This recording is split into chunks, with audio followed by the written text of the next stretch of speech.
हमारा क्वेश्चन है find the average velocity of a projectile between the instant it crosses half the maximum height it is projected with the speed u at an angle theta with the horizontal. यहाँ पे क्या बोला है, यहाँ पे हमारा एक कोई प्रोजेक्टाइल है, ठीक है। उस प्रोजेक्टाइल को u स्पीड के साथ u वेलोसिटी के साथ फेंका गया at an angle theta with horizontal, ठीक है। ये मान लो कोई थीटा एंगल है और u उसके साथ u वेलोसिटी के साथ उसे फेंका गया, ठीक है। अब अगर u को हम रिजॉल्व करें तो ये हो गया हमारे u cos थीटा और ये हो गया हमारा u sin थीटा, ठीक है।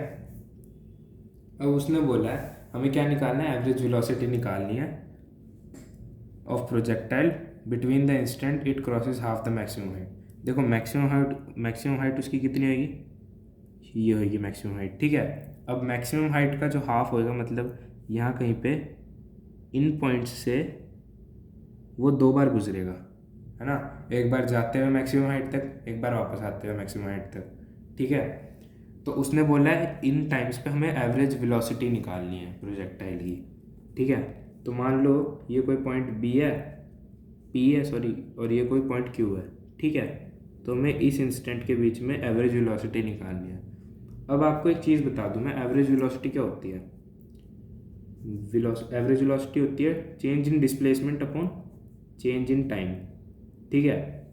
अब जो एवरेज वेलोसिटी होती है वो डिस्प्लेसमेंट के साथ डील करती है, ठीक है। और जो हमारा एक्स डायरेक्शन में डिस्प्लेसमेंट है वो क्या है, वो ये है, ठीक है।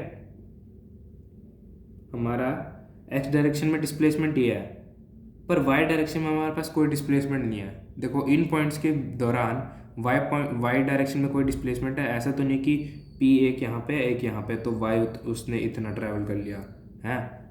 वाई में तो कोई डिस्प्लेसमेंट ही नहीं है, जो भी डिस्प्लेसमेंट है वो एक्स डायरेक्शन में डिस्प्लेसमेंट है, ठीक है। अब यहाँ पे क्या, अब देखो एक्स डायरेक्शन में डिस्प्लेसमेंट इतना चेंज हुआ है, ठीक है, और टाइम डेल्टा टी लगा है। अब एक्स डायरेक्शन में हम देखें तो उसकी वेलोसिटी कितनी है, u cos थीटा, ठीक है। एक्स डायरेक्शन में कितनी है उसकी वेलोसिटी, u cos थीटा।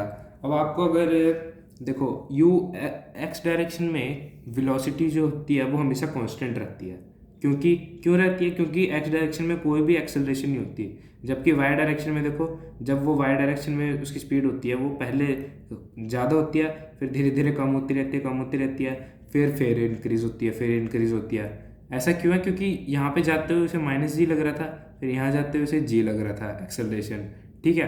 तो यहाँ पे उस वाई में जो वेलोसिटी होती है वो कांस्टेंट नहीं रहती, जबकि एक्स डायरेक्शन में जो हमारी वेलोसिटी होती है वो कांस्टेंट रहती है, ठीक है। तो इसका मतलब क्या हुआ, हमारा जो एवरेज वेलोसिटी होएगा, ठीक है, इन दोनों इंस्टेंट्स के बीच में वो कितना होगा, u cos थीटा आएगा, ठीक है।